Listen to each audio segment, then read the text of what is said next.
Bonjour à tous, je vous présente le premier épisode de Tout savoir sur les menthes. Pour cet épisode, je vais vous parler en première partie de la Sophodromantis lineola, puis en seconde partie, comment élever sa menthe.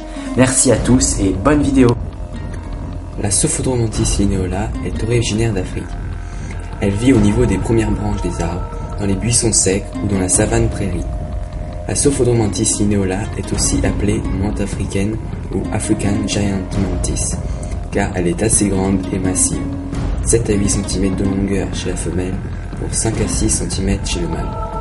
Les menthes africaines prennent une couleur marron avec des yeux violets quand l'humidité est en dessous de 70%, à l'inverse de celles qui sont vertes, qui sont donc dans un climat excédant les 70% d'humidité. La femelle a une structure robuste et assez corpulente. Elle n'est pas l'une des plus grandes espèces, mais c'est l'une des plus massives et des plus lourdes. Elle ressemble à la Mantis religiosa, mais sa tête et ses membres sont bien plus grands. Les mâles sont plus frêles et ne volent pas très bien. Les Sophodromantis lineola atteignent l'âge adulte en 3 ou 4 mois. Leur longévité est de plus de 12 mois pour la femelle et de 10 ou 11 mois pour le mâle.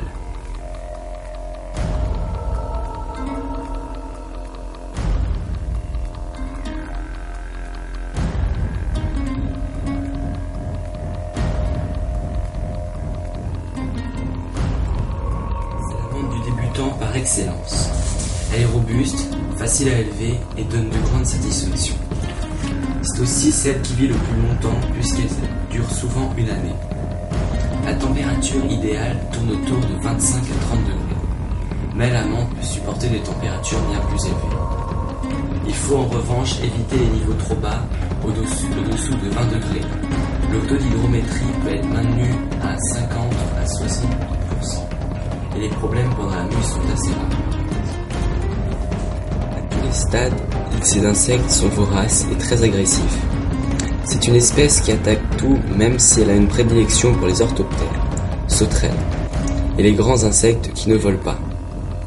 Elle capture également les mouches, les papillons, occasionnellement les lézards, les grenouilles et les petits serpents. Elle peut être nourrie tous les jours, mais supporte aussi des périodes de jeûne pouvant durer plusieurs semaines en restant en parfaite santé. Les petits, aussi avides que les adultes, ne peuvent cohabiter qu'au premier stade, et jamais en présence d'individus de tailles différentes.